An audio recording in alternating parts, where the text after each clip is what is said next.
Assalamualaikum warahmatullahi wabarakatuh.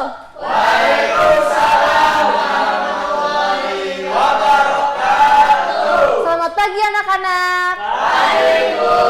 Bagaimana kabarnya hari ini? Alhamdulillah, luar biasa. Allahu Akbar. Alhamdulillah semuanya. Semoga selalu dalam keadaan sehat dan juga semangat untuk belajar. Baik, sebelum memulai pembelajaran, mari kita membaca basmalah bersama terlebih dahulu. Bismillahirrahmanirrahim. Baik anak-anak, apakah hari ini semuanya hadir? Alhamdulillah. Sebelum memulai pembelajaran, pastikan meja dan kursi sudah tertata rapi dan buku pulpen sudah di atas meja, dan pastikan tidak ada yang masih berbicara dengan temannya. Nah, apakah ada yang tahu hari ini kita akan membahas mengenai materi apa? Ya, jadi hari ini kita membahas mengenai materi menerapkan perilaku jujur dalam kehidupan sehari-hari. Nah, sebelum memulai pembelajaran, supaya kita lebih semangat lagi ya, kita tepuk semangat terlebih dahulu. Tepuk semangat. Semangat. Ya, daripada semua ya, ayo kita mulai belajarnya. Nah, anak-anak, ibu mempunyai gambar. Coba kalian perhatikan baik-baik. Di sini ada anak sedang menemukan uang di halaman sekolah. Nah, ketika kalian ada di dalam posisi anak tersebut, apa yang akan kalian lakukan? Ya, benar sekali. Kita harus mengembalikan uang tersebut kepada pemiliknya karena uang itu bukan termasuk milik kita. Nah, jadi itu adalah sikap jujur yang akan kita bahas pada hari ini. Baik anak-anak, kita akan masuk pada pengertian. Apa itu jujur? Tidak bohong. Iya, tidak bohong. Ya, benar sekali. Kemudian, apa itu jujur? Jujur adalah berkata dan bertindak sesuai dengan keadaan yang sebenarnya. Nah, artinya setiap perkataan yang kita katakan itu harus sesuai dengan keadaannya sebenarnya. Ketika kita belum mengerjakan tugas, ya kita harus mengatakan kalau kita itu belum mengerjakan tugas. Kalau kita berbuat kesalahan, kita harus berani untuk mengakui kesalahan. Nah, ketika kita melakukan ulangan, nah kita itu mendapatkan nilai itu 70, tetapi pada saat kita sudah sampai rumah, kita malah ditanya sama orang tua, berapa nilai kamu? Kalian malah menjawab 90. Nah, itu termasuk perbuatan yang tidak jujur karena tidak sesuai dengan kenyataan. Nah, kemudian ibu mempunyai gambar. Coba kalian perhatikan baik-baik. Di sini ada gambar seorang anak mengakui kesalahannya. Nah, ini termasuk perbuatan apa? Jujur atau tidak? Jujur. Iya, benar sekali. Ini adalah perbuatan yang jujur karena berani untuk mengakui kesalahan. Nah, kemudian ada gambar ini. Seorang anak mengembalikan barang. Termasuk perbuatan apa? Jujur. Iya, benar sekali. Pinter ya anak-anakku. Kemudian ibu juga mempunyai gambar. Coba perhatikan baik-baik, ada gambar apa ini? Iya, kira-kira perbuatan ini benar atau tidak? Iya, perbuatan ini tuh tidak boleh karena dia tuh mengambil jawaban dari temannya dan dia tidak mengusahakan hasilnya sendiri. Nah, anak-anak, jadi setelah kita mengetahui beberapa contoh dari perilaku jujur, lalu bagaimana kita menerapkan cara untuk berperilaku jujur? Nah, bagaimana cara membiasakan sikap jujur? Jadi yang pertama itu ada berkata sesuai kenyataan. Nah, berkata sesuai kenyataan itu berarti tidak dilebih-lebihkan dan juga tidak dikurang-kurangi. Kemudian yang kedua itu tidak menyontek. Nah, berarti ketika kita mengerjakan ulangan atau ujian begitu ya, kita harus mengerjakannya sesuai dengan kemampuan sendiri. Kemudian mengakui kesalahan, kemudian mengembalikan barang yang bukan milik kita, kemudian tidak mengambil hak orang lain. Oke, jadi coba perhatikan baik-baik. Di sini ada gambar siswa sedang memegang buku PR. Nah, ketika Bu Guru nih bertanya kepada anak-anak begini, siapa yang di sini belum mengerjakan tugas? Nah, ketika kalian ada di situasi tersebut, apa yang akan kalian lakukan? Apakah kalian mengatakannya sebenarnya atau malah kalian berbohong? Iya, benar sekali. Kalian harus mengatakannya sebenarnya, walaupun nantinya kita juga akan diberikan teguran, tapi kita sudah melakukan hal yang baik karena berkata dengan sesuai kenyataan. Nah, anak-anak, jadi dimanapun kita berada, kita harus selalu jujur di rumah, di lingkungan sekolah, dan juga lingkungan masyarakat. Nah, anak-anak, jadi ibu mempunyai lembar kerja. Silakan kalian kerjakan secara mandiri ya. Oke, ibu kasih waktu 30 detik dari sekarang. Jika ada yang kesusahan bisa tanyakan kepada ibu.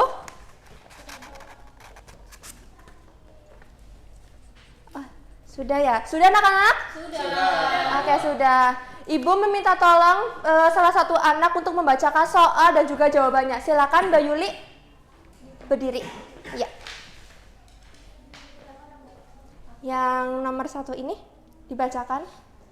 Apa yang sebaiknya kamu lakukan? Segera memberitahukan kepada temannya karena dompet terjatuh. Ya, jawabannya apa?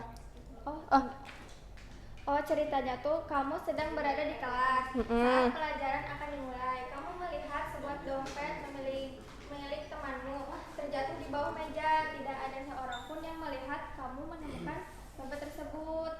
Nah, apa yang sebaiknya kamu lakukan? Segera memberitahukan kepada temannya karena dompetnya terjatuh. Iya, benar. Setuju teman-teman? Setuju. Iya, jawaban dari Mbak Yuli itu benar karena kita harus segera untuk memberitahukan kepada teman yang dompetnya tuh jatuh.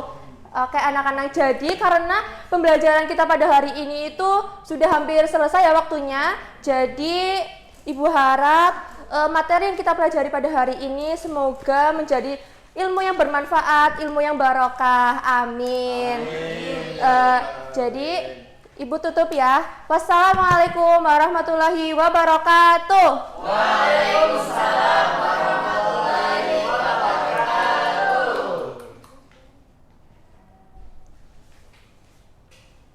Yang selanjutnya siap-siap. 5. Udah 5.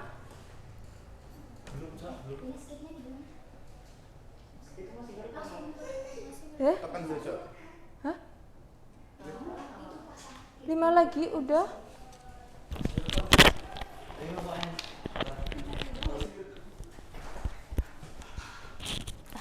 Sudah.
Oke, assalamualaikum warahmatullahi wabarakatuh. Waalaikumsalam warahmatullahi wabarakatuh. Bagaimana kabarnya hari ini anak-anak? Alhamdulillah, luar biasa. Allahu Akbar. Oke, untuk kehadiran berangkat semua ya atau ada yang tidak berangkat? Oke, berangkat semua, alhamdulillah. Oke, sebelum memulai pembelajaran pada hari ini, alangkah baiknya kita membaca basmalah bersama. Bismillahirrahmanirrahim. Oke, sebelumnya Ibu mau bertanya, tadi pagi siapa yang mandi? Saya. Wah, pada mandi semua ya. Berarti kalian sudah menjaga kebersihan diri. Oke, sekarang Ibu mau tanya, tadi siapa yang sebelum berangkat sekolah itu membuang sampah ke tempatnya? Saya. Oh, pada itu ya sudah menjaga kebersihan berarti ya? Iya, oke. Jadi hari ini kita akan belajar tentang menjaga kebersihan dalam Islam. Nah, menurut kalian apa itu kebersihan? Tidak kotor, Bu. Tidak kotor, betul Mas. Nah itu, terus jadi kebersihan adalah keadaan terbebas dari kotoran yang dapat mengganggu kesehatan dan kenyamanan. Nah, kalau tubuh kita kotor, apa yang harus kita lakukan? Mandi. Mandi, betul sekali. Nah, selanjutnya, terus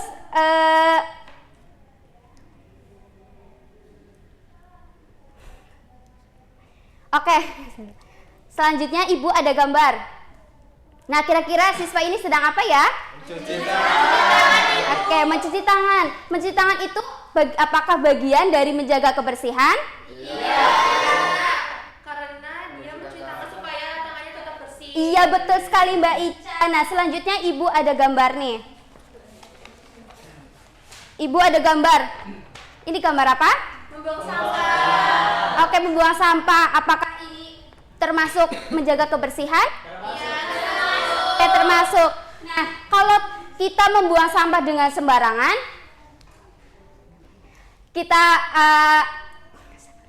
ketika kita membuang sampah dengan sembarangan, nanti akan jadi kotor lingkungannya. iya betul Ica. Oke, baik. Nah, selanjutnya, ada yang tahu nggak kira-kira contoh dari menjaga kebersihan itu apa? Kebersihan diri itu apa? Baik, terus? Mencuci tangan. Mencuci tangan. Ya, terus menggosok gigi.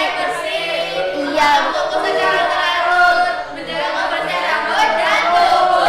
Betul, tepuk tangan dulu. Jadi ini adalah contoh menjaga kebersihan diri. Itu ada mandi secara teratur, mencuci tangan sebelum dan sesudah makan, menggosok gigi, memakai pakaian yang bersih, dan memotong kuku secara teratur, dan menjaga kebersihan rambut dan tubuh. Nah, selanjutnya Ibu akan memberi soal, nanti Ibu bagi dua kelompok, kelompok 1 dan kelompok 2. Ibu kasih waktu, nanti salah satu maju ya. Baik, Bu. Siap, Ibu.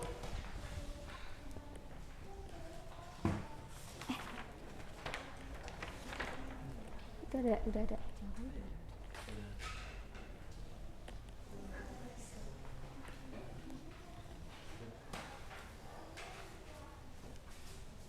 Dikerjakan ya, jangan di apa namanya? Dikerjakan secara bersama dengan kelompoknya masing-masing.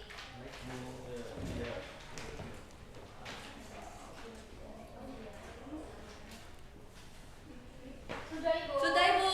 Sudah? Oke, Ibu minta satu anak maju untuk membacakan soal nomor 1. Soal nomor 1, manakah gambar yang menunjukkan sikap menjaga kebersihan? Nah, dari gambarnya itu ada gambar nomor 1 dan nomor 3. Ya betul. Apakah jawaban kelompok 2 sama? Sama, Ibu. Untuk kelompok 2 silakan baca nomor 2. Oke, soal nomor 2, sebutkan satu kebiasaan menjaga kebersihan yang akan kamu lakukan mulai hari ini. Jawabannya mandi secara teratur, Bu. Betul. Apakah kelompok 1 setuju? Setuju. Oke, tepuk tangan dulu. Nah, sekarang Ibu ada permainan. Nanti kalian kalau Ibu menyebutkan itu adalah kegiatan yang termasuk menjaga kebersihan, kalian tepuk tangan 1 kali. Kalau bukan, kalian diam. Oke, paham? Ibu mulai ya. Membuang sampah ke tempatnya. Oke, betul. Terus membuang sampah di kolong meja. Mandi secara teratur? Oke, baik. Kalian berarti sudah paham ya? Oke, ada yang bisa menyimpulkan pembelajaran pada hari ini? Jadi, apa itu kebersihan? Ada yang tahu? Aku, Bu. Oke, Zeni silahkan. Jadi kebersihan itu keadaan yang terbebas dari kotoran yang dapat mengganggu kesehatan dan kenyamanan. Betul, tepuk tangan buat Seni. Oke. Selanjutnya, terus ada yang bisa kasih contoh nggak? Contoh menjaga kebersihan diri. 3 aja. Saya Bu, Oke, silakan. mandi secara teratur, menggosok gigi, sama memakai pakaian yang bersih. Oke, betul. Tepuk tangan buat Mbak Afri. Oke, Ibu pikir,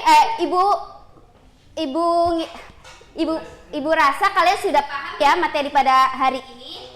Mungkin Ibu cukupkan, kurang lebihnya mohon maaf. Wassalamualaikum warahmatullahi wabarakatuh. Waalaikumsalam warahmatullahi wabarakatuh.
Assalamualaikum warahmatullahi wabarakatuh. Waalaikumsalam warahmatullahi wabarakatuh.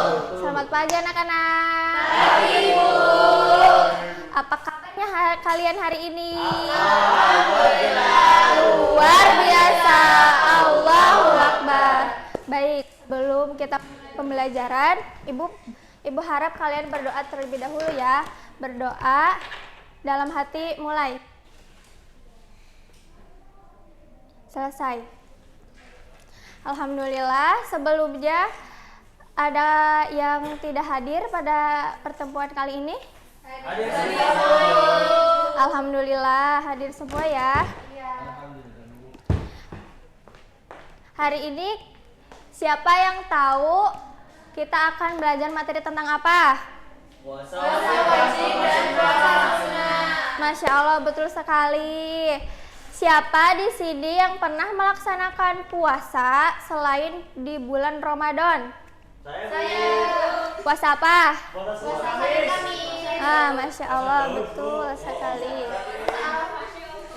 Setelah pembelajaran ini, kalian diharapkan dapat menjelaskan pengertian puasa, menyebutkan macam-macam puasa, wajib dan puasa sunnah, serta memahami hikmah melaksanakan puasa. Lalu, apa itu puasa? Puasa atau saum menurut bahasa berarti menahan diri. Menurut istilah, puasa adalah menahan diri dari makan, minum, dan segala hal yang membatalkan puasa, mulai dari terbit fajar hingga terbenamnya matahari, dengan niat karena Allah Ta'ala. Puasa terdiri dari 2 macam, yaitu puasa apa aja? Puasa wajib dan puasa sunnah. Puasa wajib itu ada puasa apa aja? Puasa nazar, puasa qada, puasa kafarat. Dan sedangkan puasa sunnah itu ada apa aja? Masya Allah, benar sekali. Sekarang Ibu ingin menanya kepada salah satu murid. Afri, coba sebutkan satu contoh puasa wajib. Puasa Ramadan. Masya Allah, benar sekali. Sekarang di barisan ini Ibu akan tanya, coba Jonathan sebutkan satu contoh puasa sunnah. Puasa Senin Kamis. Masya Allah, betul sekali, tepuk tangannya. Baik, anak-anak. Selanjutnya itu ada, sebelum ke materi ini, Ibu harap kalian untuk lebih fokus lagi ke depan, supaya nanti dalam mengerjakan lembar kerjanya tidak kebingungan. Karena Ibu akan membagi lembar kerja ini sebagai tugas sebagai tugas. Nanti dikerjakan di rumah per kelompok ya.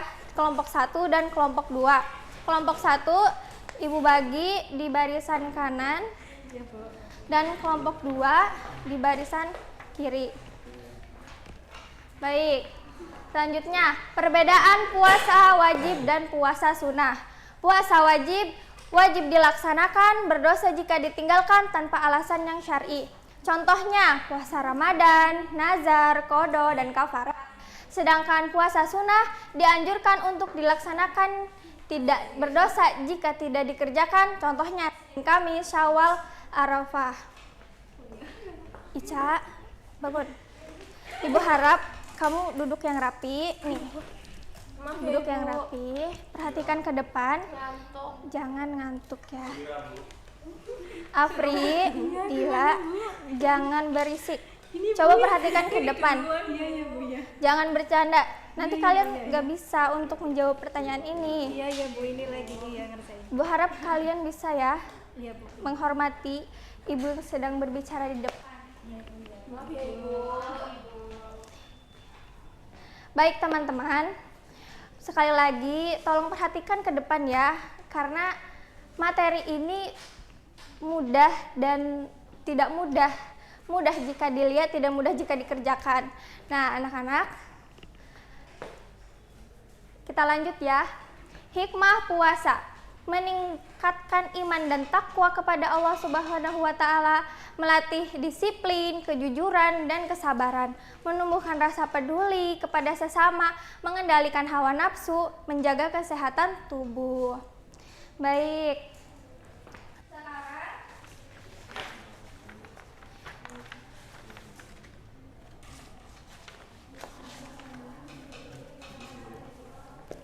Sekarang kita ulas sekali lagi ya.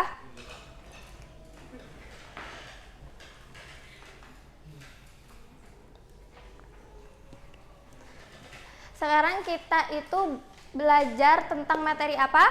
Puasa wajib dan puasa sunnah. Nah, coba sebutkan puasa wajib itu tadi ada apa aja? Puasa Ramadan, puasa Masya Allah, betul sekali. Sedangkan puasa sunnah itu ada apa aja? Masya Allah, benar kalian jawabannya betul. Nah, Ibu harap kalian sudah memahami pelajaran pada pagi hari ini. Jangan lupa kerjakan LKPD-nya dan dikumpulkan pada pertemuan berikutnya. Mengerjakannya di rumah secara berkelompok. Kelompoknya sudah dibagi sama Ibu tadi. Tolong berdiskusi dengan baik ya. Baik Ibu.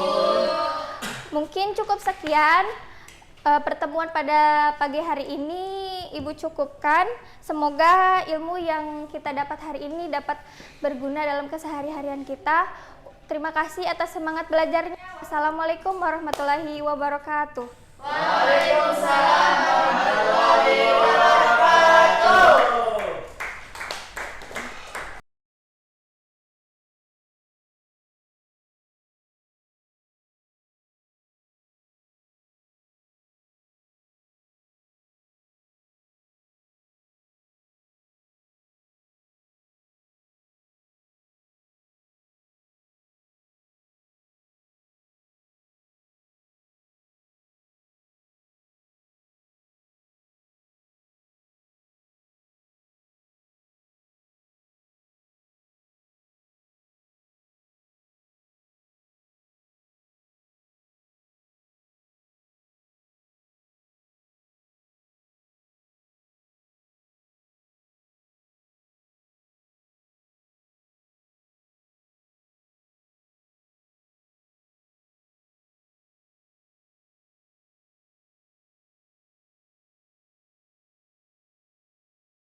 Tepuk 1, tepuk 2, tepuk 3. Iya, baik. Assalamualaikum warahmatullahi wabarakatuh. Waalaikumsalam warahmatullahi wabarakatuh. Bagaimana kabarnya hari ini anak-anak? Alhamdulillah. Luar biasa. Allahu Akbar. Alhamdulillah. Alhamdulillahirrabbilalamin. Semuanya pada sehat ya hari ini? Gimana, udah pada sarapan belum? Ica udah sarapan belum? Belum? Tadi ibunya ngapain di rumah? Itu masak tapi aku gak makan. Oh. Sabita gimana, tadi udah sarapan? Belum, kenapa? Oh, males. Bapak pengen bertanya, siapa yang tadi sebelum berangkat sekolah terus di jalan itu ngelihat pemandangan yang indah, contoh kayak gunung ataupun alam yang indah dan lain sebagainya? Saya Pak. Iya. Ica ngelihat apa tadi? Rizky? Oh ya, Gunung Selamet semua ya. Berarti di sini rumahnya dekat Gunung Selamet ya. Oh iya. Iya. Jadi di sini Bapak ingin menjelaskan atau memaparkan materi tentang kalimat thayyibah tasbih atau yang sering kita sebut dengan subhanallah. Pada pertemuan sebelumnya itu Bapak sudah membahas tentang thayyibah istighfar ya, yaitu tentang astagfirullah lah. Sekarang Bapak itu ingin menjelaskan tentang kalimat thayyibah tasbih. Iya betul. Di sini disebutkan bahwa kalimat tasbih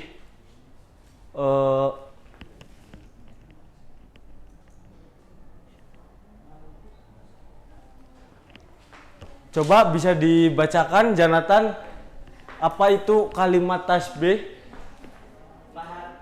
Kalimat tasbih adalah maha suci Allah atas segala ciptaannya. Iya betul sekali. Dila, jangan ngobrol terus, dibaca pengertiannya. Apa itu kalimat tasbih? Kalimat tasbih itu subhanallah. Iya. Artinya apa, Dila? Yang ini bisa dibaca. Maha suci Allah atas segala ciptaannya.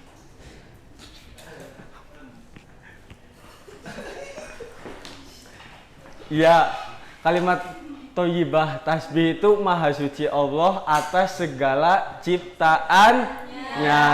Iya.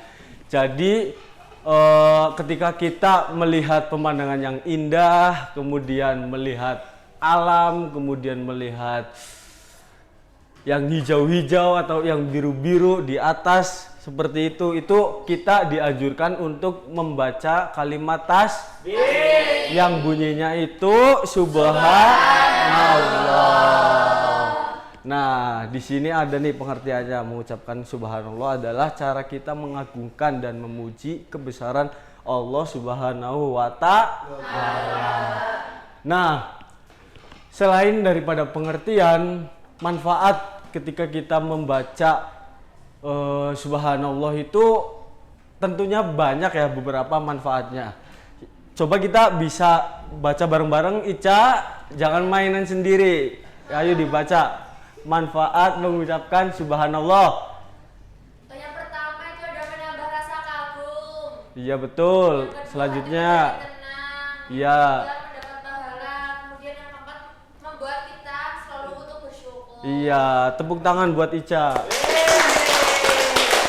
Jadi di sini itu manfaat mengucapkan subhanallah. Yang pertama itu menambah rasa kagum terhadap keindahan ciptaan Allah, kemudian hati menjadi tenang, kemudian mendapatkan pahala, dan yang keempat itu membuat kita bersyukur. Nah, kemudian di sini Bapak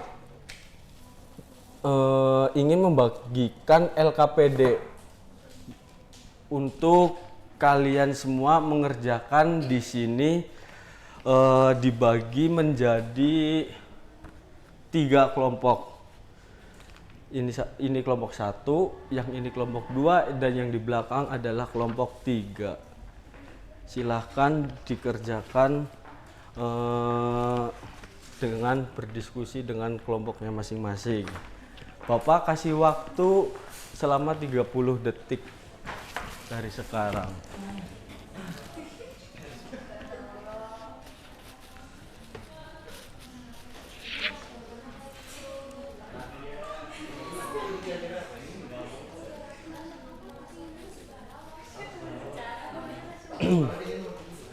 Ya, silahkan didiskusikan sesama teman sampingnya.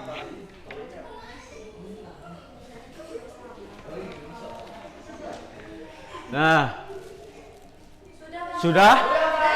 Iya, sudah. Yuk, kita diskusikan bersama. Kelompok 1 coba bisa dibacakan nomor 1. Kalimat apa yang sebaiknya diucapkan Aisyah dan Ahmad ketika melihat pemandangan tersebut? Jawabannya apa, Ica? Subhanallah. Masya Allah. Suaranya itu lantunannya Masya Allah ya. Gimana? Untuk kelompok 2 silahkan dibacakan nomor 2.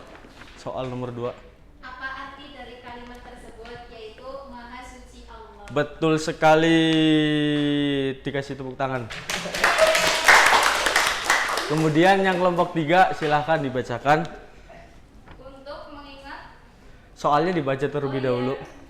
mengapa kita dianjurkan mengucapkan kalimat tersebut?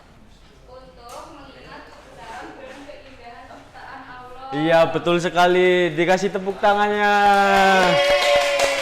Nah,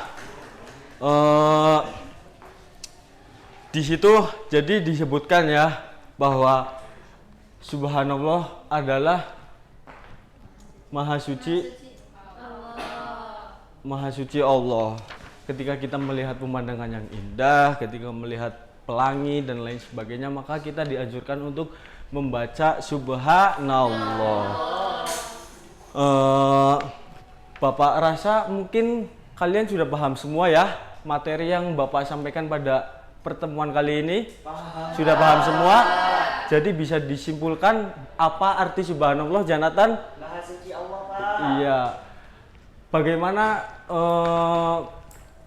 kalimat ini dibaca, Jepo? Subhanallah. Iya, Subhanallah. Sekali lagi.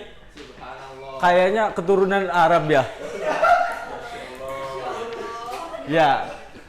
Ya, seperti itu. Jadi kesimpulannya itu Subhanallah adalah kalimat thayyibah ya. Untuk kita itu mengingat.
Assalamualaikum warahmatullahi wabarakatuh. Waalaikumsalam warahmatullahi wabarakatuh. Ya, gimana kabarnya anak-anak?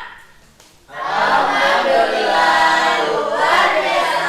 Allahu Akbar. Oke, sebelum memulai pembelajaran, langkah lebih baiknya kita berdoa dulu ya. Berdoa di dalam hati masing-masing. Mulai. Selesai. Oke. Gimana kehadirannya? Hadir semua? Apa ada yang hadir? Oh, alhamdulillah. Oke, jadi anak-anak ini udah pada sarapan semua? Oh, yang belum nanti ya nunggu MBK. Jadi nih Ibu punya gambar nih anak-anak. Di sini itu ada gambar bumi yang sehat dan ini yang penuh polusi, sampah dan berbagai macam. Nah, Ibu mau nanya, di kedua gambar ini kalian lebih suka tinggal di mana? Yang ini ya, nggak ada yang ini kan? Iya betul, di sini aja ya yang baik. Jadi kenapa Ibu menampilkan gambar ini? Karena kita mau belajar apa, coba dibaca? Iya. Masya Allah. Ada yang tahu nggak apa maksudnya? Tidak. Ya, makanya nih Ibu kasih tahu nih. Jadi, Khalifah fil ard itu manusia yang diberi amanah oleh Allah untuk menjaga dan memakmurkan bumi. Apa coba? Dibaca bareng-bareng? Manusia yang diberi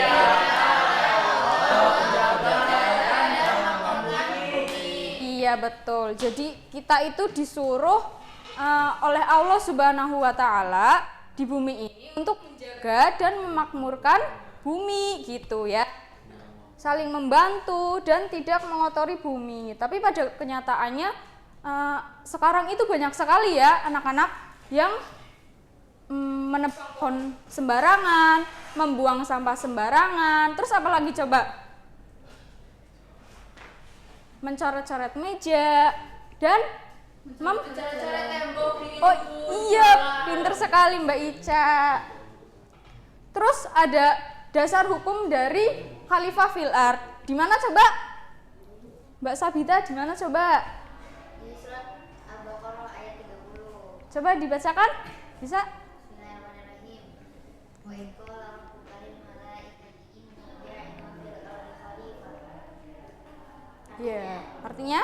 Dan ingatlah ketika Tuhanmu berfirman kepada para malaikat, aku hendak menjadikan khalifah di bumi. Ya, jadi di surat ini itu Allah menetapkan kita semua manusia untuk dijadikan khalifah di bumi gitu, untuk menjaga apa? Bumi. Iya. Nih di sini Ibu punya gambar nih beberapa contoh dari khalifah. Contohnya itu coba saya mau nanya, itu yang di pojok sedang mainan? Mainan apa? Iya tuh. Ini coba nih gambar apa? Itu dibully itu. Iya itu ini membuli teman. Nah ini itu salah satu contoh dari Khalifah fil ard bukan? Ya betul, pinter sekali. Coba kalau nomor 2 Mbak Dia. Oke? Ini menebang pohon itu contoh Khalifah fil ard bukan? Bukan. Iya betul. Terus nomor 3 Lia. Membantu teman. Itu contoh dari Khalifah fil ard bukan? Iya, Bu. Iya betul sekali. Nah kalau nomor 4 nih, membersihkan sampah. Coba Mas Jepo. Ya, termasuk Khalifah fil ard, Bu. Iya betul sekali. Kalau nomor 5 nih, menanam pohon. Mbak Dila coba. Khalifah fil ard, Bu. Iya, karena menanam pohon itu bagian dari Menjaga bumi. Iya betul sekali. Beri tepuk tangan kita semua. Lah kalau membuang sampah nih, di sini pasti udah gak suka pada kayak gitu kan? Iya, kan kalian hebat. Iya betul. Nggak boleh gitu ya. Kita harus menjaga lingkungan. Mulai yang kecil-kecil dulu, seperti jangan membuang sampah sembarangan, membantu teman ketika membutuhkan pertolongan, terus tidak mencontek juga contoh dari Khalifah fil ard, terus juga jangan mencoret-coret meja. Ibu mau nanya, Apa? kalau pemuda Pancasila itu termasuk menjaga bumi khalifah di bumi apa? Apa bukan itu? Pemuda Pancasila? Itu oh iya betul, itu juga contoh dari Khalifah fil ard. Ya mungkin pada paham semua ya. Alhamdulillah. Iya. Mungkin cukup sekian ya pembelajaran kita pada pagi hari ini. Terima kasih yang sudah memperhatikan Ibu dengan seksama. Kurang lebihnya mohon maaf. Billahi taufik wal hidayah. Wassalamualaikum warahmatullahi wabarakatuh. Waalaikumsalam.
Assalamualaikum warahmatullahi wabarakatuh. Waalaikumsalam warahmatullahi wabarakatuh.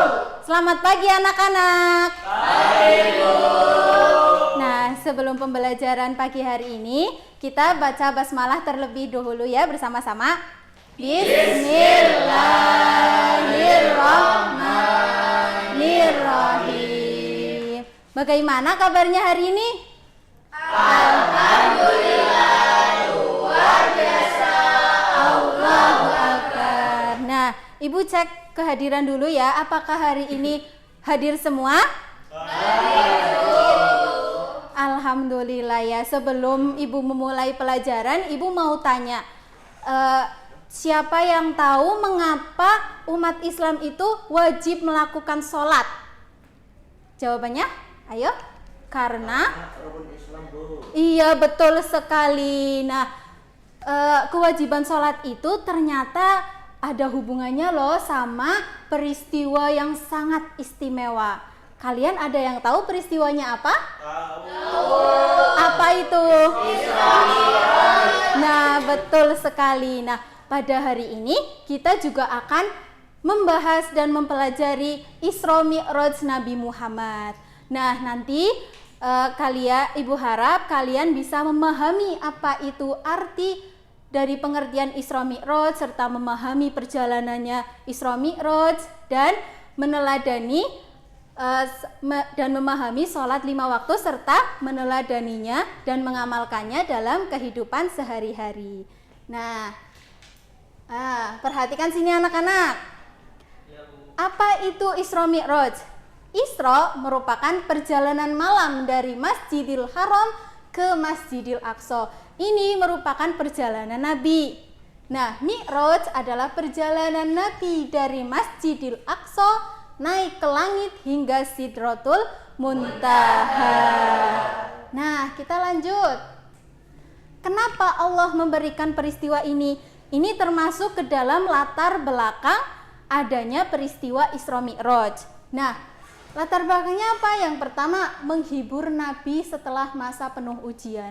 Menghibur Nabi setelah masa penuh ujian itu Nabi sedang bersedih gitu ya, karena ditinggalkan oleh kakeknya dan ibunya dalam waktu yang berdekatan. Dan yang kedua, menunjukkan kebesaran Allah. Serta yang ketiga, memberikan hadiah istimewa untuk umat Islam berupa sholat 5 waktu. Dan sekarang Ibu mau menjelaskan perjalanannya dari perjalanan Nabi Muhammad. Nah, perhatikan sini. Isra Mi'raj itu terjadi pada tanggal 27 bulan Rajab. Nah, betul. Nah, menurut kalian Nabi Muhammad itu perjalanan dari Isra Mi'raj itu ditemani oleh malaikat Jibril dan menggunakan buraq. Betul sekali. Nah, menurut kalian perjalanannya dimulai dari mana ini? Dari Masjidil Haram ke Masjidil Aqsa. Nah, dari Masjidil Haram ke Masjidil Aqsa ini namanya Isra. Nah, setelah itu Nabi Muhammad dari Masjidil Aqsa menuju ke langit ke-7 dan setiap langit Nabi Muhammad bertemu dengan nabi-nabi pendahulunya. Nah, untuk langit pertama Nabi Muhammad bertemu dengan Nabi Adam. Nah, untuk langit kedua Nabi Muhammad bertemu dengan Nabi Yahya dan Isa. Langit ketiga Nabi Muhammad bertemu dengan Nabi Yusuf. Dan langit keempat Nabi Muhammad bertemu dengan Nabi Idris. Nah, menuju langit kelima Nabi Muhammad bertemu dengan Nabi Harun. Nah, menuju langit keenam Nabi Muhammad bertemu dengan Nabi Musa. Sampai langit ketujuh Nabi Muhammad bertemu dengan Nabi Ibrahim. Nah, sampai sini malaikat Jibril hanya mengantarkan sampai sini. Dan selanjutnya itu Nabi Muhammad bertemu dengan Allah. Dan setelah bertemu dengan Allah mendapatkan hadiah yang sangat besar, yaitu perintah untuk sholat. Nah, awalnya itu sholatnya itu 50 waktu. Tetapi ketika Nabi Muhammad untuk mau pulang bertemu dengan Nabi Musa menyarankan meminta keringanan, yang akhirnya 50 waktu itu dikurangi sampai 5 waktu. Nah, tetapi kabar gembiranya apa? Walau hanya 5 waktu, pahalanya tetap seperti 50 waktu. Nah, anak-anak paham sampai sini?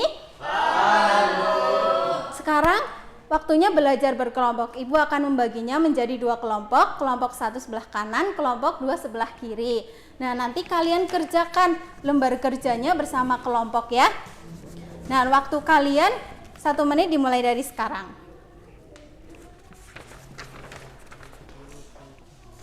Coba untuk kelompok 1. Bagaimana, sudah menemukan perjalanan Isra? Perjalanannya dari mana? Masjidil Haram ke Masjidil Aqsa. Nah, betul sekali, lanjutkan ya. Tuh nih, kelompok 2. Bagaimana, apa masih ada yang dibingungkan? Sedikit, Bu. Nah, kalian perhatikan lagi ya. Perjalanan Isra itu dari Masjidil Haram ke Masjidil Aqsa. Dari Masjidil Aqsa menuju langit ke-7 sampai Sidratul Muntaha. Nah, lanjutkan ya. Nah, Ibu minta perwakilan kelompok dari kelompok 1 membacakan hasil diskusinya. Coba. Ayo. Sekarang Bu, Iya, berdiri aja di situ. jadi perjalanan Isra Mi'raj itu dimulai dari Mekah ke Masjidil Aqsa. Kemudian Dari Masjidil Aqsa ke ke Sidratul. Sidratul Muntaha. Betul sekali. Tepuk tangan buat kelompok 1. Nah, Ibu tanya lagi untuk kelompok 2. Kamu sudah mengerti perjalanan Isra itu dari mana? Perjalanan Isra dari Mekah ke Masjidil Aqsa. Iya, betul sekali. Tepuk tangan juga buat perwakilan kelompok 2. Nah, sekarang, ini, ayo kita amalkan. Setelah kita mengetahuinya, kita harus mengamalkan apa aja, anak-anak?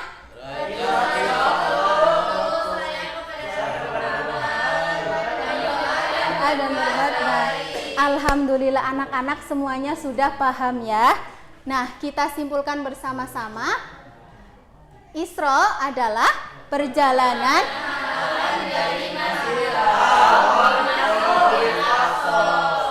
Mi'raj adalah perjalanan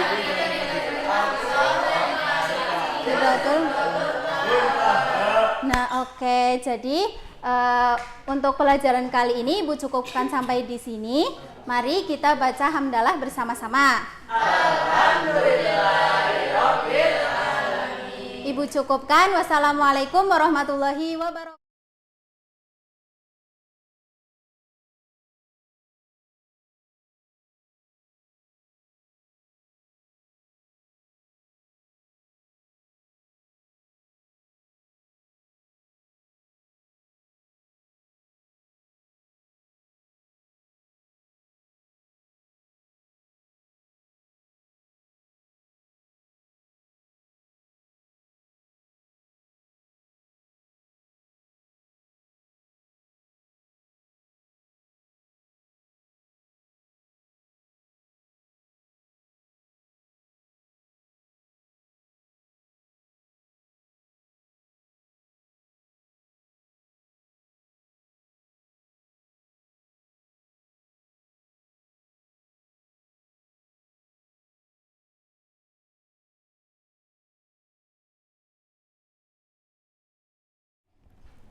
Assalamualaikum warahmatullahi wabarakatuh. Waalaikumsalam warahmatullahi wabarakatuh. Selamat pagi anak-anak. Bagaimana kabarnya hari ini? Alhamdulillah, luar biasa. Allahu Akbar. Alhamdulillah hari ini sehat semua ya. Alhamdulillah. Oke, baik, hari ini hadir semua? Hadir, alhamdulillah. Sebelum kita mulai pembelajaran, mari kita membaca basmalah secara bersama. Bismillahirrahmanirrahim. Oke, baik. Ibu ada ice breaking. Namanya tepuk fokus. Kalian perhatikan Ibu dulu ya. Oke. Tepuk fokus. Melihat, mendengar, mengingat, fokus. Oke, sekarang bersama-sama ya. Oke, tepuk fokus. Melihat, mendengar, mengingat, fokus. Oke, sekarang fokus ya. Perhatikan ke depan, lalu siapkan peralatan alat tulis kalian, buku, gitu ya. Oke, Ibu mau tanya. Apa kitab suci umat Islam? Al-Quran, betul sekali. Al-Quran adalah kitab yang diturunkan oleh Allah kepada Nabi Muhammad SAW. Apakah hanya Al-Quran saja yang diturunkan oleh Allah? Tidak. Oke. Ada kitab lain ya selain Al-Quran? Oke, iya. Nah, kita masuk pembelajaran. Hari ini kita akan belajar tentang yang sudah kita bahas barusan, yaitu tentang iman kepada kitab-kitab Allah. Betul. Lalu untuk tujuan pembelajaran hari ini yaitu mampu menjelaskan iman kepada kitab-kitab Allah. Lalu yang kedua itu mampu menyebutkan nama-nama kitab-kitab Allah beserta Rasul yang menerimanya. Dan yang ketiga menyebutkan contoh perilaku yang mencerminkan iman kepada kitab-kitab Allah. Oke, baik. Nah, lalu kompetensi yang akan kita capai hari ini yaitu kita nanti akan mampu memahami dan meyakini kitab Allah untuk diamalkannya dalam kehidupan sehari-hari. Nah, iman kepada kitab Allah itu ada pada rukun iman ketiga. Betul sekali. Rukun iman yang ketiga. Nah, kita masuk pada kitab yang pertama, yaitu ada kitab Taurat yang diturunkan kepada Nabi Musa alaihissalam. Lalu yang kedua ada kitab Zabur, diturunkan kepada Nabi Daud alaihissalam. Dan yang ketiga ada kitab Injil, diturunkan kepada Nabi Isa. Betul. Dan yang terakhir kitab suci Al-Quran, diturunkan kepada Nabi Muhammad SAW. Nah, contoh perilaku yang mencerminkan beriman kepada kitab Allah. Yang pertama ada meyakini kitab-kitab Allah dengan cara percaya bahwa kitab Allah itu diturunkan sebagai betul. Terus yang kedua, mengamalkan ajaran Allah, menjalankan ajaran Al-Quran sebagai pedoman hidup umat Islam. Dan yang ketiga, menghormati kitab-kitab Allah dengan cara menghargai dan tidak mengingkari kitab-kitab yang diturunkan oleh Allah. Oke, Ibu mau bertanya. Kita tadi sudah belajar tentang iman kepada kitab-kitab Allah. Ada berapa yang kita pelajari iman kepada kitab-kitab Allah? 3. Tadi ada 3 ya iman kepada kitab Allah. Nih ada yang pertama meyakini kitab-kitab Allah. Yang kedua mengamalkan. Dan yang ketiga ya. Lalu ada berapa kitab-kitab Allah?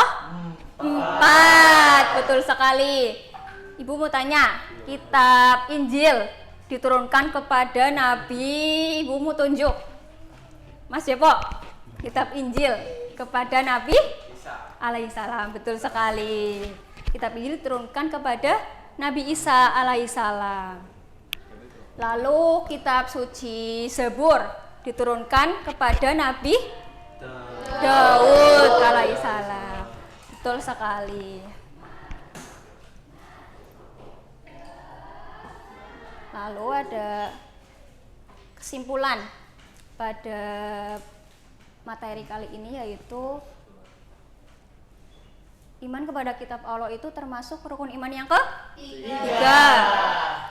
Terus kitab-kitab Allah itu ada 4. Yang pertama kitab Zabur, Taurat, Injil, Al-Quran. Betul sekali. Lalu tadi ada contoh perilakunya. Yang pertama, ada yang masih ingat?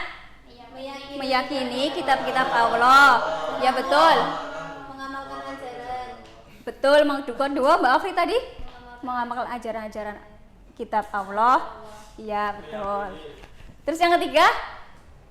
Meyakini dan tidak mengingkari. Ya, betul sekali. Oke, lalu ini ada mengimani kitab Allah itu adalah bentuk ketaatan intelektual dan spiritual. Tanpa wahyu, manusia akan tersesat dalam rimba pemikirannya sendiri. Jadi, diharapkan pada pertemuan hari ini kita mampu meyakini dan mengamalkan kitab suci Al-Quran dalam kehidupan sehari-hari kita ya. Baik. Ada yang ditanyakan? Tidak ya? Tidak. Mungkin sudah cukup ya dari Ibu. Sekian, terima kasih atas keaktifan kalian pada hari ini. Wassalamualaikum warahmatullahi wabarakatuh. Waalaikumsalam warahmatullahi wabarakatuh.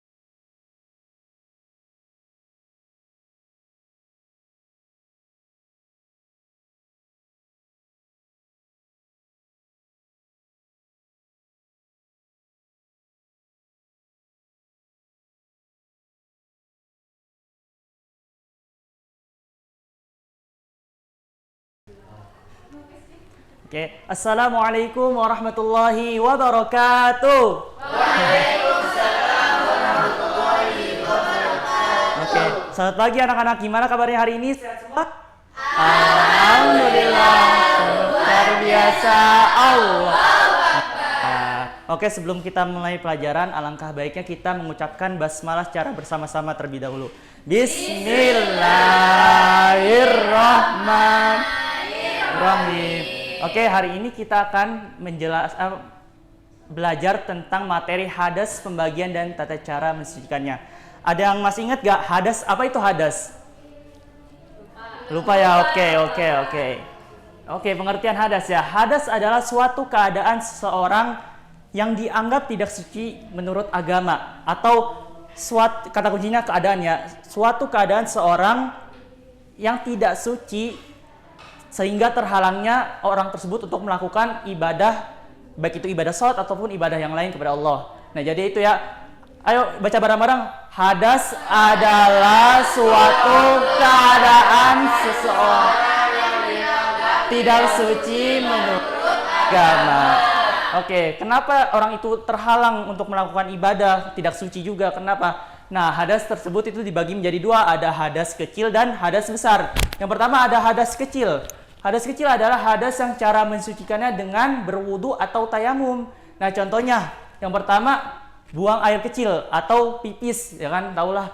Yang kedua keluarnya angin dari dubur atau kentut, dan yang ketiga buang air besar atau puff. Nah, jadi hadas kecil tuh hadas yang disucikannya dengan cara berwudu atau tayamum. Nah, itu tadi contoh-contohnya buang air kecil, terus kentut, dan buang air besar. Nah, selanjutnya ada hadas besar. Nah, hadas besar adalah keadaan tidak suci seseorang muslim dengan sebab-sebab tertentu, karena sebab-sebab tertentu. Atau cara mensucikannya dengan cara mandi besar atau mandi wajib. Contohnya junub. Nah, junub biasanya itu ke orang laki-laki.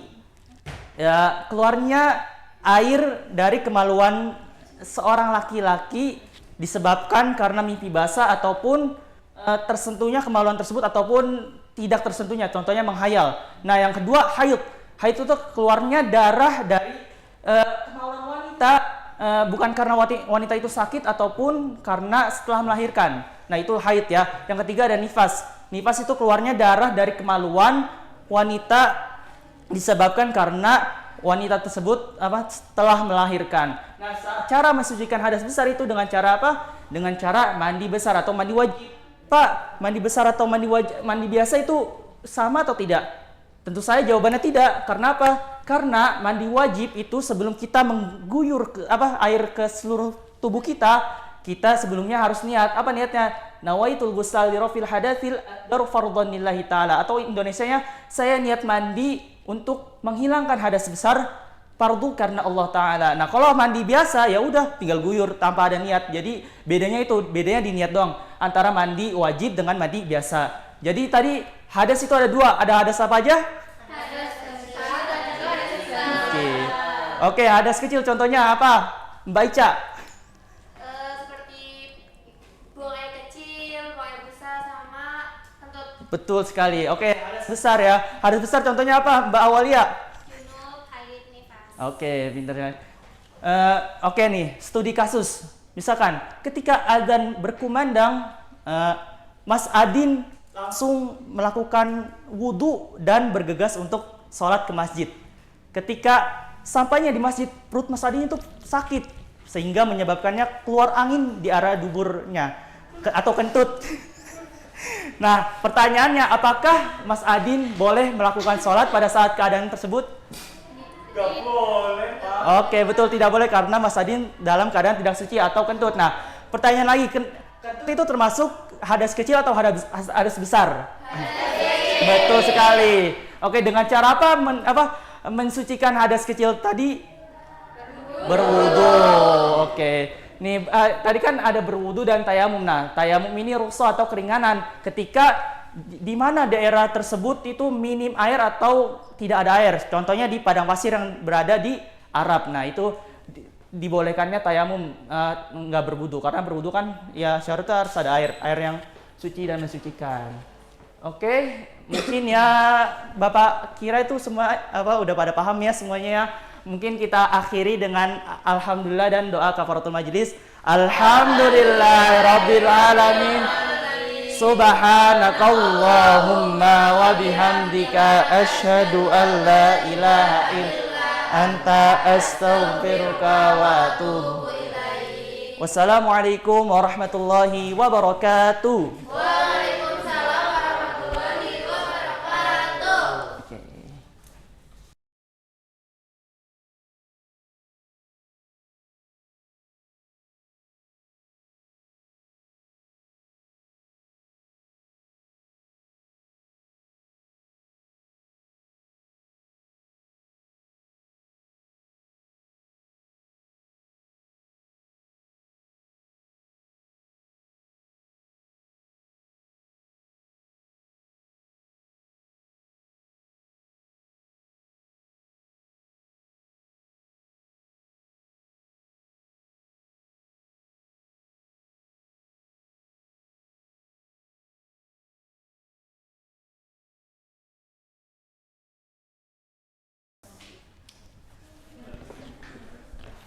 Assalamualaikum warahmatullahi wabarakatuh. Waalaikumsalam warahmatullahi wabarakatuh.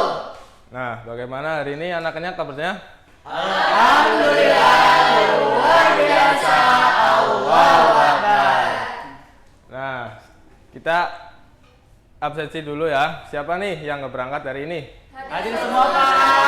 Nah, baik. Sebelum kita masuk materi, apakah kalian sering mendengar tentang apa yang dikumandangkan di masjid, Mas Jonathan? Pernah, Pak, azan namanya. Nah, baik, azan. Nah, sekarang pengertian azan dan iqomah. Azan adalah seruan yang dikumandangkan untuk memberitahu bahwa waktu sholat telah masuk. Azan itu mengajak kita untuk bersiap melaksanakan sholat. Nah, seterusnya itu ada iqomah. Iqomah adalah seruan yang dikumandangkan sebagai tanda bahwa sholat akan segera dimulai. Iqomah itu dikumandangkan setelah azan sebelum sholat dilaksanakan. Nah, orang yang mengumandangkan azan itu namanya disebut apa ya, anak-anak? Muadzin. Bagus, muadzin. Nah, sekarang waktu perbedaan azan dan iqomah. Azan dan iqomah sama-sama seruan untuk sholat, tetapi berbeda dari waktu dan fungsinya. Azan itu dikumandangkan ketika waktu sholat masuk. Tujuannya itu memberi tahukan masuknya waktu sholat itu akan segera datang. Nah, posisi azan itu boleh di mana saja, bisa di masjid, musola, atau di tempat lain. Nah, suaranya itu suara lebih panjang dan lantang. Nah, seterusnya itu ada iqomah. Iqomah itu dikumandangkan setelah azan sebelum sholat dimulai. Tujuannya itu tanda bahwa sholat akan segera dimulai. Posisinya itu hanya di masjid atau tempat sholat berjamaah. Suaranya itu lebih pendek dan tidak sepanjang azan. Nah, sekarang sikap kita ketika mendengar azan dan iqomah. Mendengar azan dan iqomah adalah panggilan Allah untuk segera melaksanakan sholat. Nah, sikap sebaiknya yang kita lakukan itu apa saja ya anak-anak? Yang pertama itu ada Mendengarkan azan dengan baik dan tertib. terus yang kedua ada apa? Menjawab seruan azan. Siap untuk melaksanakan sholat. Menjaga ketenangan dan menghormati dan menjalankan ibadah. Nah, bagus.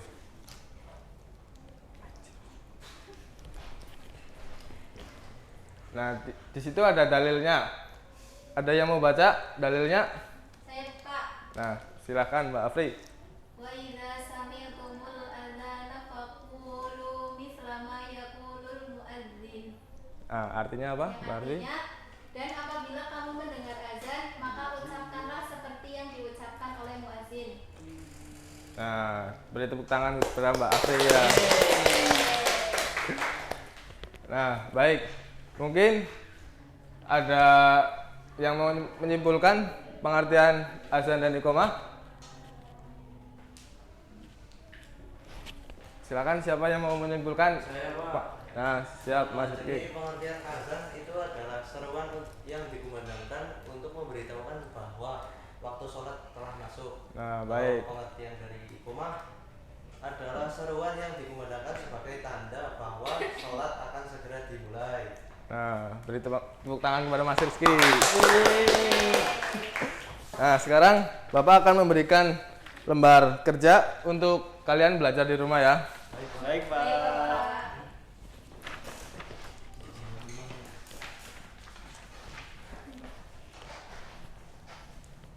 Nah, mungkin kurang lebihnya dari Bapak materi azan dan iqomah. Wabillahi taufiq wal hidayah. Wassalamualaikum warahmatullahi wabarakatuh. Waalaikumsalam warahmatullahi wabarakatuh.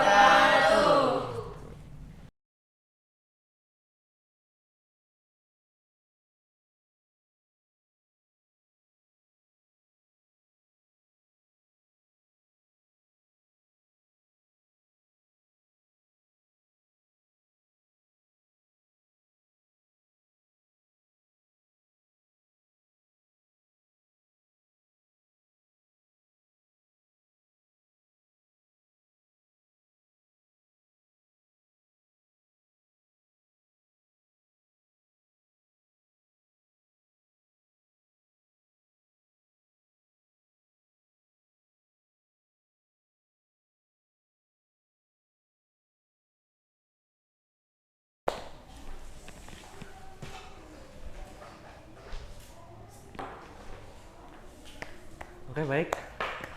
Hai. Hai. Halo. Yang sebelah sini halo. Hai. Yang sebelah sana hai. Halo, hai.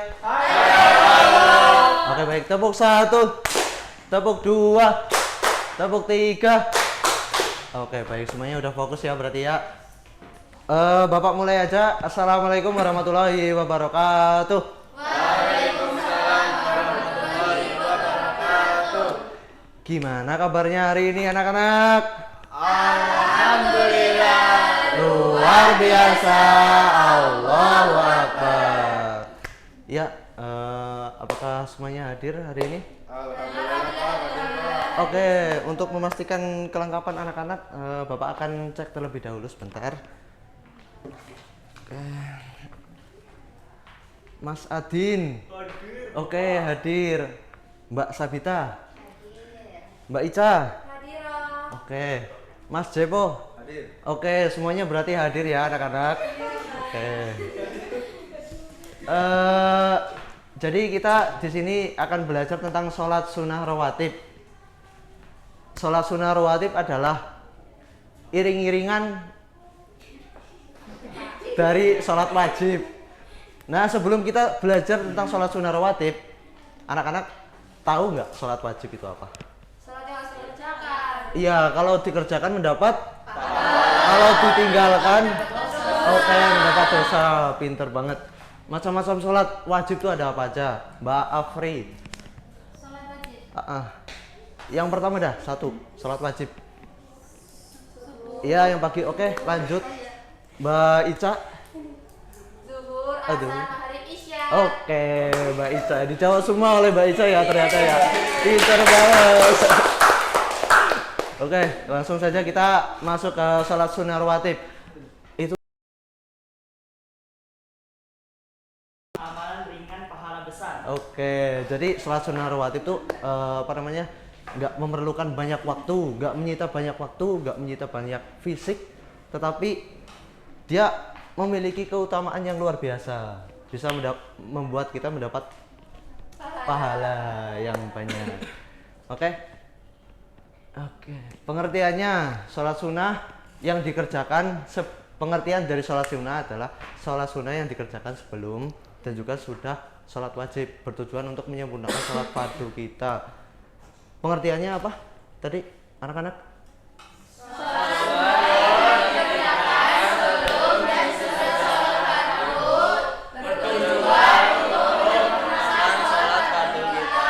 Oke, pintar. Kita lanjut. Di sini ada jenis-jenis sholat sunnah rawatib. Yang pertama itu ada qobliyah, yang kedua ada ba'diyah. Nah, qobliyah itu adalah sholat sunnah yang dikerjakan sebelum sholat wajib.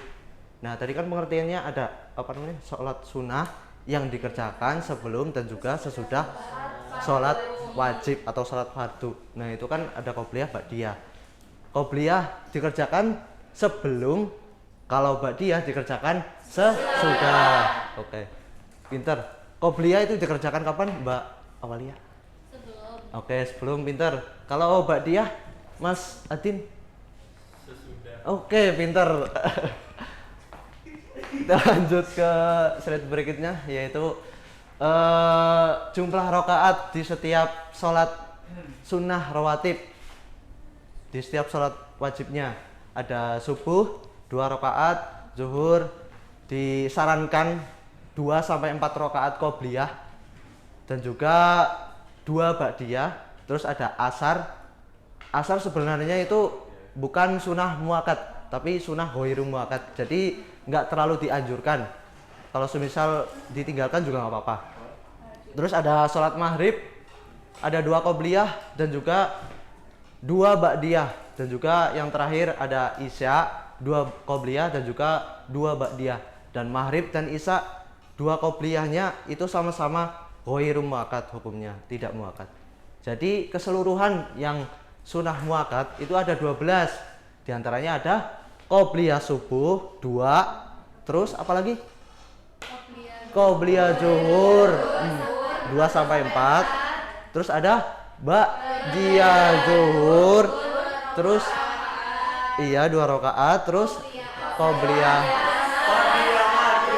qobliyah maghrib. Itu yang sunnah muakkad. Jadi kalau asar ghairu muakkad. Qobliyah maghrib, terus ba'diyah maghrib, Mas Adin ternyata. Ya, tadi Mas Adin bilangnya apa? Ba'diyah maghrib, Bapak. Oh, ba'diyah ternyata. Oh, berarti benar. Ya, jadi ada ba'diyah maghrib dan juga ba'diyah isya. Jadi 2 rakaat qobliyah maghrib dan juga 2 rakaat qobliyah isya itu tidak termasuk sunnah muakkad. Tapi kalau semisal kalian ingin farming pahala atau ingin mendapatkan pahala lebih banyak, ya nggak apa-apa, kalian bisa melaksanakan semua ini. Karena kan sholat 2 rakaat itu kan nggak menyita banyak waktu dari kalian kan mestinya. Kita lanjut ke slide berikutnya. yaitu ada manfaat dan juga hikmah. Manfaat dan hikmah. Yang pertama ada apa? Anak-anak? Mendapat pahala. Menyempurnakan salat wajib, melatih kedisiplinan dan istiqomah, meningkatkan kualitas ibadah sehari-hari. Oke, kesimpulannya adalah bisa dibacakan saya sendiri ya. Jadi salat wajib itu adalah fondasi dan salat sunnah rawatib itu adalah penyempurnanya. Mari melangkah bersama menjadi pribadi yang lebih bertakwa dengan menjaga sholat kita. Oke, kita baca bersama-sama anak-anak. Sholat wajib adalah fondasi sunnah.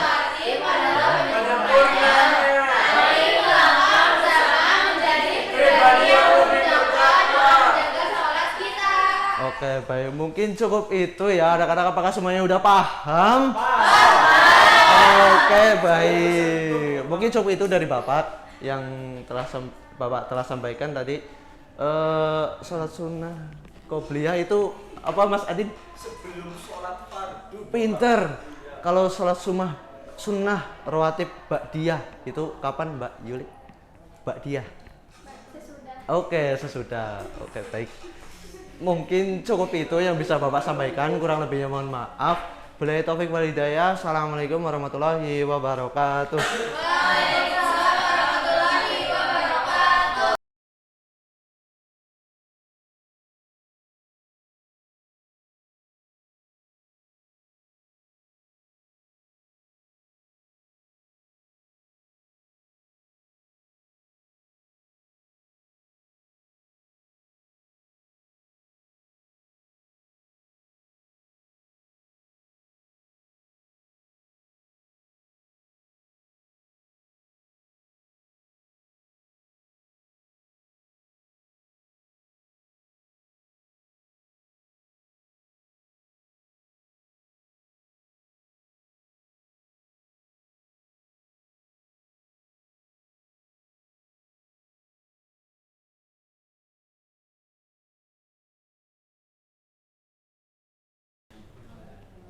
Ya, bismillahirrahmanirrahim. Assalamualaikum warahmatullahi wabarakatuh. Waalaikumsalam warahmatullahi wabarakatuh.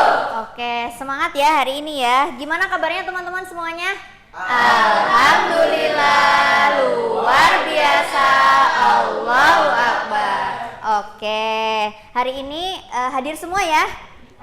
Oke, ya siap. Sebelum kita mulai pembelajaran hari ini, silahkan coba tempat duduknya dirapikan, meja kursinya, barang-barang yang di atas meja dirapikan. Kemudian dengarkan Bu Guru, perhatikan ke depan. Jika nanti kalau ada temannya yang berbicara atau ngobrol sendiri, silahkan diingatkan, tapi yang baik jangan sampai mengganggu temannya yang lain. Oke. Nah, teman-teman, hari ini Bu Guru punya satu tantangan buat teman-teman. Apa tuh? Nah, nama tantangannya yaitu tantangan pendengar hebat. Nah, teman-teman, silakan diam sejenak dan dengarkan suara yang ada di sekitar kalian. 5 detik ya. Oke. Suara apa yang kalian dengar? Suara apa? Suara angin. Suara apa lagi? Suara hati. Oke. Nah, di ujung sana tuh teman-teman ada semut. Teman-teman bisa dengar suara semutnya nggak? Tidak. Nah, oke. Apakah manusia dapat mendengar semua suara? Tidak. Nah, jadi teman-teman, hari ini kita akan belajar Asmaul Husna. Yang mana salah satu tujuan dari pembelajaran kita hari ini yaitu supaya bisa mengaitkan perilaku dalam kehidupan sehari-hari dengan makna Asmaul Husna yang akan kita pelajari hari ini. Hari ini kita belajar Asmaul Husna apa ya? Artinya maha mendengar. Oke. Nah tadi kalau manusia tidak bisa mendengar semua suara, apakah bagaimana dengan Allah? Coba Mbak Ica.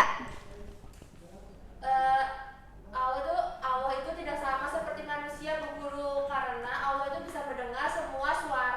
Betul. Tadi seperti Asmaul Husna yang tadi ya.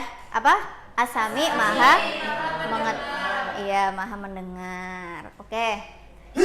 Dalil tentang As-Sami terdapat dalam Quran surat Al-Baqarah ayat 137 yang bunyinya Bismillah, Allahu Sami'ul Alim. Yang artinya dan Allah Maha mendengar, Maha mengetahui. Maksud dari dalil tersebut yaitu tidak ada ucapan atau suara yang luput dari pendengaran Allah meskipun terdengar sangat pelan. Kayak misalnya suara semut tadi kan teman-teman nggak dengar ya. Padahal semut tuh ada suaranya nggak?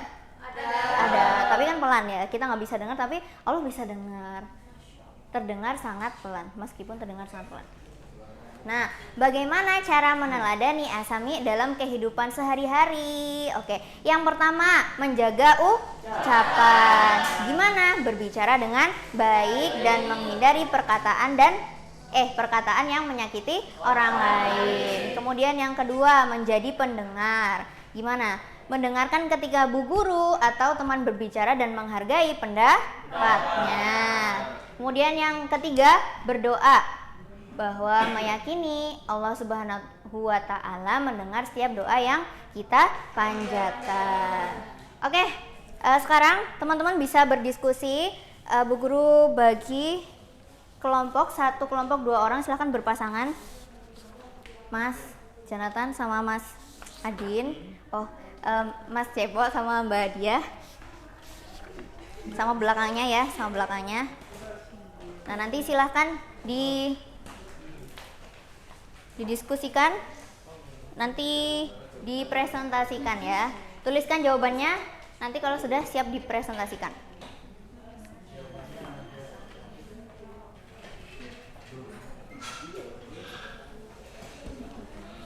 Oke. Bisa ya? Silahkan dikerjakan. Ya, sip. Betul. Ya. Ada yang bisa dibantu? Ini Bu. Oke. Ya, silahkan. Mana yang dapat studi kasus yang pertama? Studi kasus yang pertama. Oke.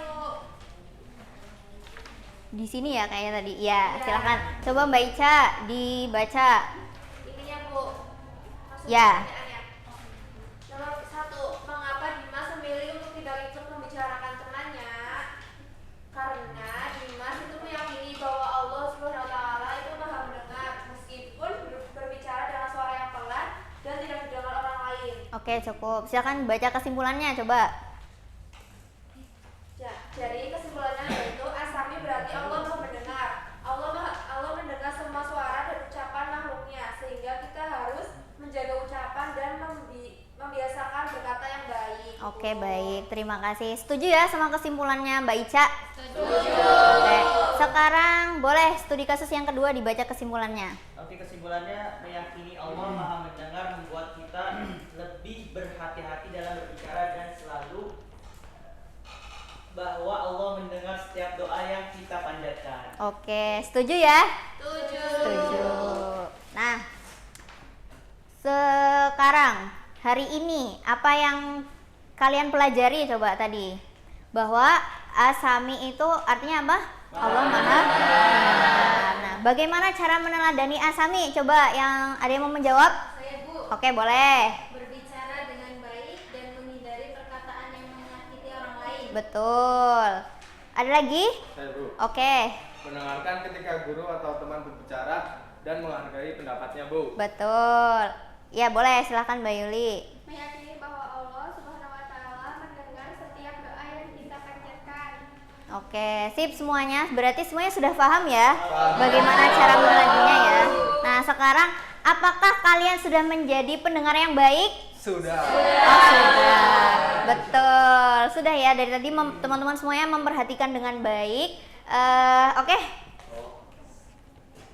Nah, jadi kesimpulannya menghargai pendapat, tidak memotong pembicaraan dan tidak berkata kasar merupakan penanaman nilai ini menciptakan lingkungan pembelajaran yang harmonis dan penuh penghargaan. Sebagaimana ditegaskan bahwa seseorang yang memahami sifat maha mendengar akan lebih peka terhadap perasaan dan pendapat orang lain. Iya, oke. Terima kasih banyak teman-teman semuanya sudah solih-solihah, disiplin mengikuti pembelajaran hari ini. Dari Ibu kurang lebihnya mohon maaf. Wassalamualaikum warahmatullahi wabarakatuh. Waalaikumsalam warahmatullahi wabarakatuh.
Bismillahirrahmanirrahim. Assalamualaikum warahmatullahi wabarakatuh. Waalaikumsalam warahmatullahi wabarakatuh.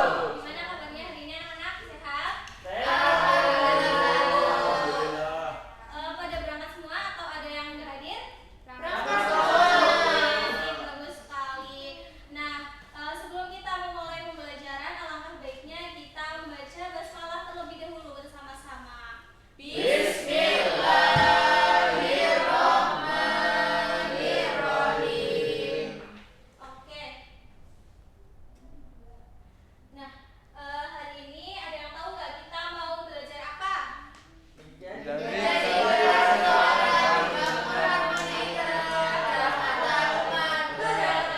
Oke, betul sekali. Nah, hari ini kita akan belajar mengenai toleransi. Sebelum kita mulai, Ibu akan menjelaskan apa tujuan dan juga capaiannya, yang mana peserta didik menganalisis konsep dan bentuk toleransi internal serta antar umat beragama, dan tujuannya itu menganalisis bentuk dan batas toleransi internal dan antar umat beragama secara kritis serta menerapkan keterampilan diskusi kelompok yang aktif, santun, dan menghargai pendapat. Oke, ada yang bisa membacakan apa itu toleransi? Coba Mbak Dian. Oke, toleransi adalah sikap saling menghargai, menghormati, dan membiarkan pendapat, pandangan, atau kepercayaan yang berbeda dengan diri sendiri tanpa melanggar prinsip dasar yang diyakini. Oke, betul sekali. Jadi toleransi itu adalah sikap yang saling menghargai, menghormati, dan juga